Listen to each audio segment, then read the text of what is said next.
Gente, é muito grave o que eu vou trazer para vocês nesse vídeo, mas é muito grave mesmo. Eu só não digo que é inacreditável porque ninguém se surpreende mais com a capacidade de superação do delinquente que preside o Brasil.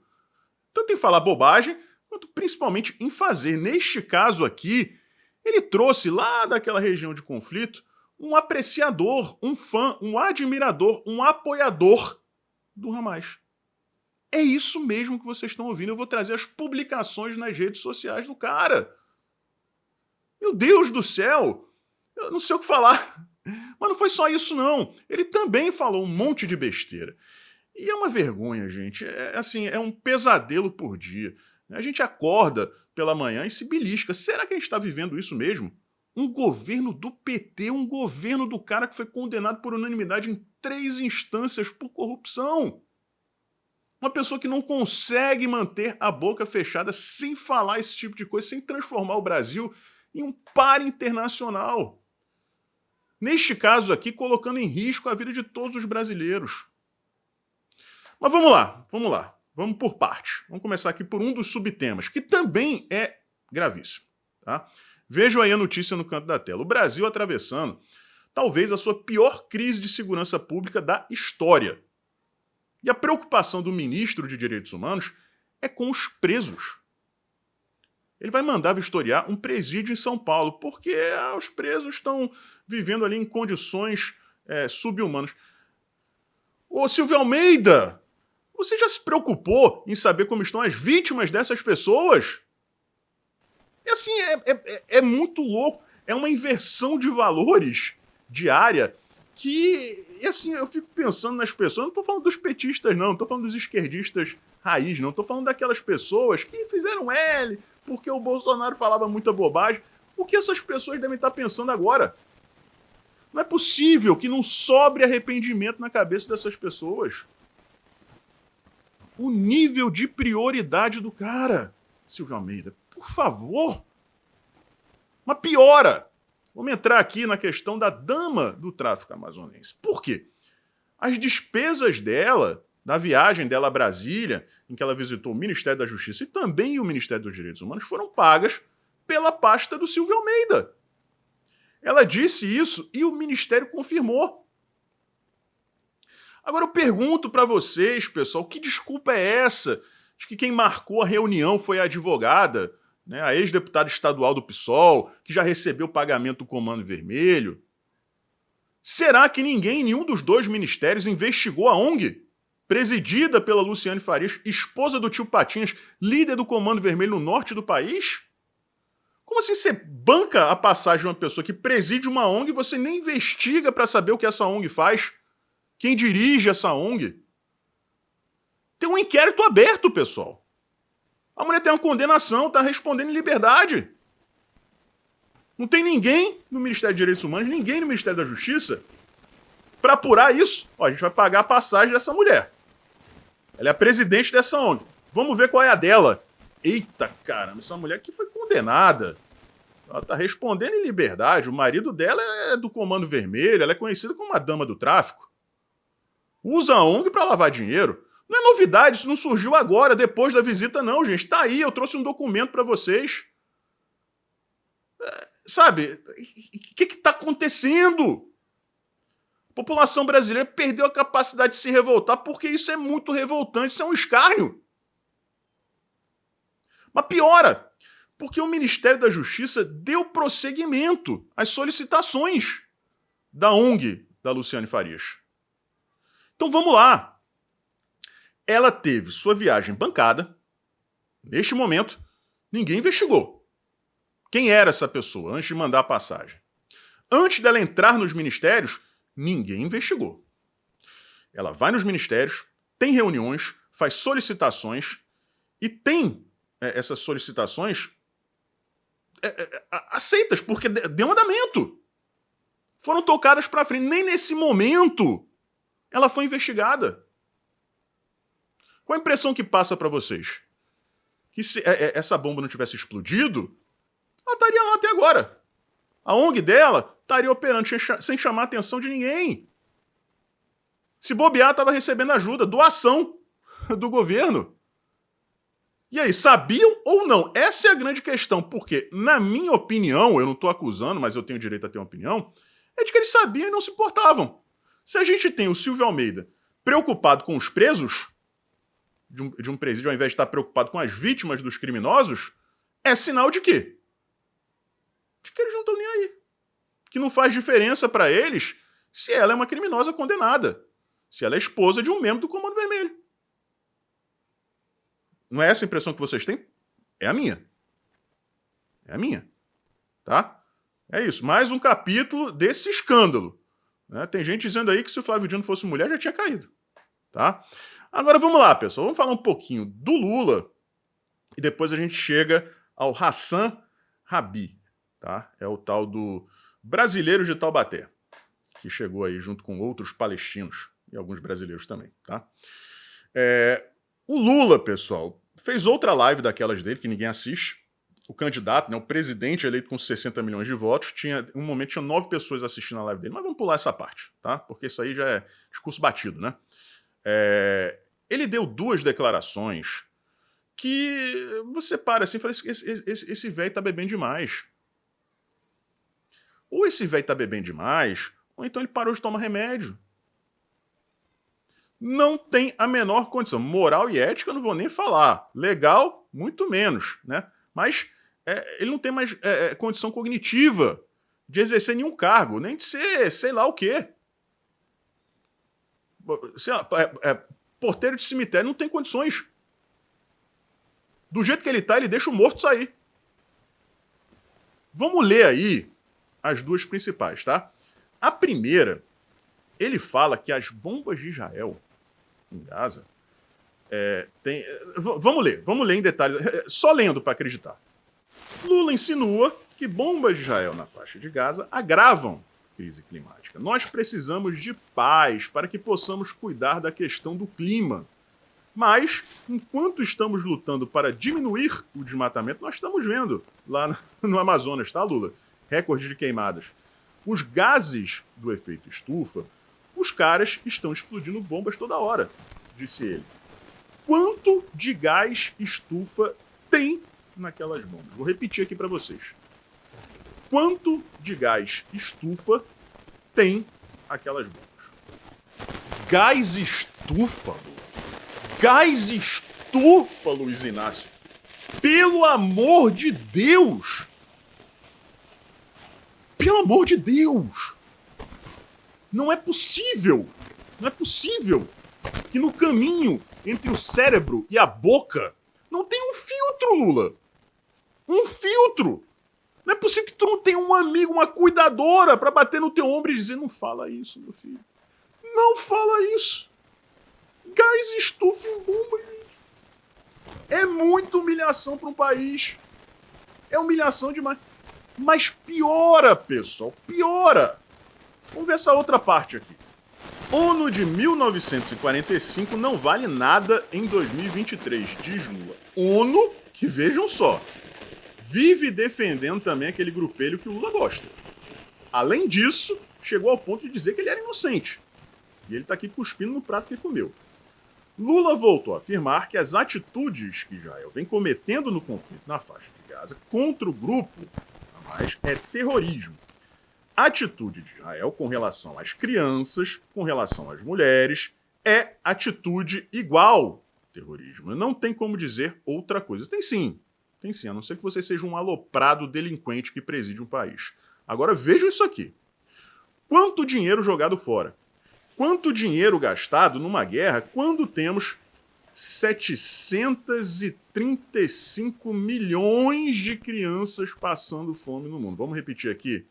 735 milhões de crianças passando fome no mundo.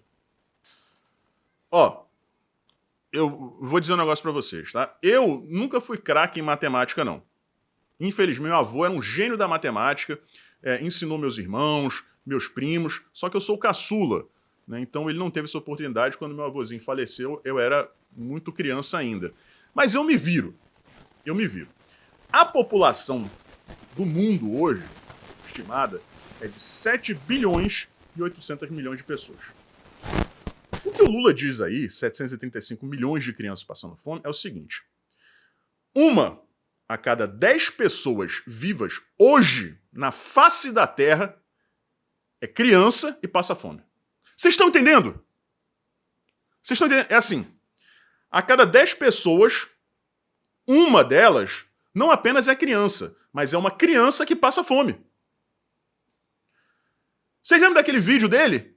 A gente sai inventando número por aí, né? Não sei quantas milhões de crianças passando fome. As pessoas, Lula, não pode ser assim. Não tem problema, a gente jogava número, todo mundo acreditava, todo mundo achava lindo, era bonito sair por aí falando mal do Brasil. Tá aí! E tem gente que acha que esse cara mudou, ou tem gente que disse durante a campanha que achava. Não tem como um troço desse estragado mudar. O cara é um mentiroso compulsivo. Um irresponsável. Mas vamos lá, vamos se acalmar. Vamos se acalmar. Vamos respirar fundo, porque agora vem a parte mais grave. Vocês viram os brasileiros, entre aspas, que chegaram. Vamos lá, vamos primeiro fazer outra conta matemática aqui. Das 32 pessoas que vieram lá, faixa de Gaza, apenas 22 delas têm passaporte brasileiro. Tá? Dessas, não foi revelado ainda o número oficial, mas a gente não sabe quantas são de fato brasileiras. Jus sanguíneos, ou seja, pessoas filhas de brasileiro ou brasileiro e brasileira, né? Ambos os pais, ou né, jus solis, que tenha nascido no Brasil.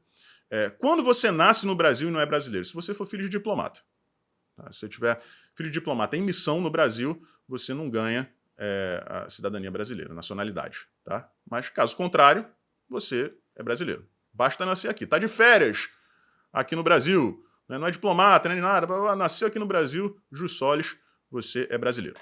Tá? Eu não sei quantas dessas pessoas, dessas 22 pessoas que têm passaporte brasileiro, são de fato brasileiros, jus sanguíneos ou jus solis. O que eu posso dizer para vocês, pessoal, é que o Hassan Habib, ele recebeu o passaporte brasileiro quando veio para cá, em 2014, como refugiado, após mais um conflito causado por aquele grupo que o Lula gosta. Né? Aí a culpa sempre cai em Israel. Ele veio para cá e recebeu a nacionalidade como refugiado. Né? A esposa dele é palestina, ele teve filhas aqui, essas sim são brasileiros. Essas sim são. Nasceram aqui, não interessa se o pai e a mãe não são brasileiros, mas elas são, beleza? Isso aí a gente tem que concordar, elas têm todos os direitos. Só que é o seguinte, pessoal, ontem foram reveladas postagens do Hassan do ano de 2015, em que ele simplesmente bate palmas não só para atos terroristas daquele grupo do Hamas, mas ele também ofende o país que o recebeu para que ele pudesse vir ao Brasil.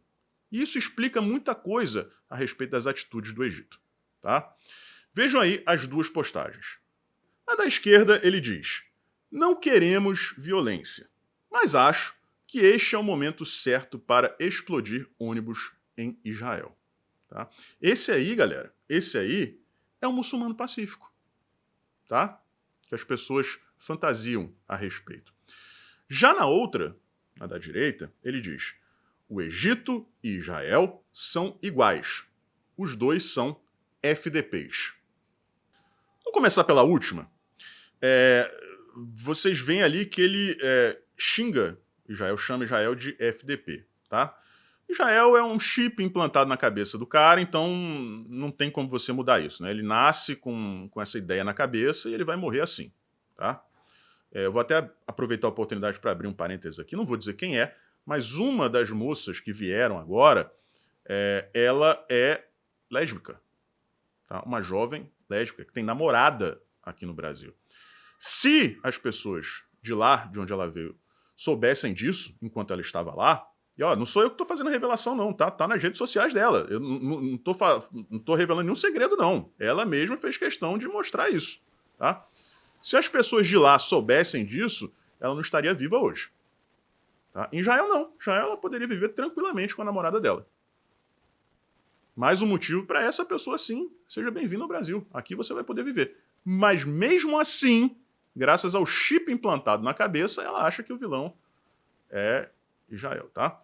Mas, enfim, eu trouxe para vocês declarações tanto do presidente do Egito quanto do rei da Jordânia, dizendo que não iriam receber refugiados lá da Palestina. Tá? E aí muita gente ficou sem entender. Por que será? Porque a gente sabe, né, pessoal, que junto com as pessoas vem também o grupo. E no final das contas, como vocês estão vendo aí por essas postagens do Hassan, não tem muita diferença. Né? Quem não puxa o pino da granada, bate palma quando ela explode. Tá? E aí vocês veem ele xingando o presidente do Egito de FDP. Então está respondida aí a pergunta: por que o Egito e os outros países islâmicos não querem receber essas pessoas? Está aí a resposta. Porque aquelas que são consideradas pacíficas, de pacíficas não tem nada. O cara estava propondo explodir ônibus em Israel. Né? O cara estava chamando o presidente do Egito de FDP. E foi esse cara que foi recebido aqui com honras pelo presidente da República. Deu discurso, na hora lá, com um púlpito improvisado. Podem apostar o que vocês quiserem. Vai se filiar ao PSOL, né? Ou algum outro partido de esquerda, acredito que seja o PSOL. Se não for o PSOL, vai ser o PT. Vai vir candidato a deputado federal em 2026. E se isso se confirmar, ele vai ser eleito com centenas de milhares de votos. Vai ser um dos mais votados. Vocês têm dúvida disso? Não tenho a menor dúvida. E o Lula trouxe esse cara. Aí ele vai dizer o quê? Ah, não, outros tempos, né? 2015, 8 anos e tal. Gente, em 2015 ele estava no Brasil. Ele estava no Brasil, ele já estava aqui. É a mesma lógica das pessoas que acham que o Lula mudou. O cara que no vídeo lá de trás dizia, a gente inventava números. E tá aí ele até hoje inventando número. Por quê? Porque ele é a mesma pessoa, a essência dele não mudou, nunca vai mudar. Eu ouvi isso uma vez de uma pessoa, ela disse isso pra mim, na época eu não entendia. Hoje em dia eu entendo perfeitamente, realmente, a essência da pessoa não muda. Você pode mudar hábitos, você pode mudar opiniões, mas a essência não muda. E a essência de um cara que diz isso em 2015 não muda, gente. A essência do Lula não muda e a essência do Hassan não muda. Então, na prática, o que a gente tem? Isso aí, um fã, não há mais aqui no Brasil, com direito a passaporte. Ainda vai trazer o resto da família, já foi divulgado. A gente tem as pessoas, aquelas pessoas que foram presas, né, por terem ligações com aquele outro grupo, Hezbollah, né, recentemente, foram soltas, já estão respondendo em liberdade, enquanto a investigação é concluída. Mas aquelas tiazinhas, né, aquelas senhorinhas do WhatsApp, né, os tiozões do churrasco que foram presos no dia lá no 8 de janeiro, com Bíblia, com terço, com camisa do Brasil com bandeira, não tiveram direito a isso não. Estão até agora com tornozeleira eletrônica os que estão soltos. A dama do tráfico estava com tornozeleira eletrônica condenada a 10 anos de cadeia por tráfico de droga. Não só não usa tornozeleira, como tem viagem bancada pelo Ministério do Lula. Tem reunião e os pedidos dela são levados em consideração. São tocados para frente. O cara que apoia aquele grupo recebe nacionalidade brasileira no governo da Dilma e agora volta ao Brasil. Recebido com honras. O Lula não estava lá quando chegou o brasileiro de Israel. Tava? Não. O avião em que os judeus vieram de lá não era esse aí não, pessoal. Esse da FAB, com assento, com comidinha, com aeromoça, vestida com roupa de militar servindo comidinha. Não, era um avião improvisado. Serve para transportar carga. E ele não estava lá para receber. É isso, tá, pessoal? É isso. A gente, às vezes, leva para o lado cômico porque, assim, chega a ser... É tão surreal, parece um filme de ficção. Ou como eu disse no começo do vídeo, um pesadelo, né? Você todo dia acorda, se belisca, gente, não é possível que eu tô vivendo isso. O PT voltou ao poder, o Lula é presidente. E tá pior do que antes. E tem gente que acha normal. É isso, pessoal. Vamos seguir em frente. Mais tarde tem mais vídeo. Forte abraço, a gente se vê por aí.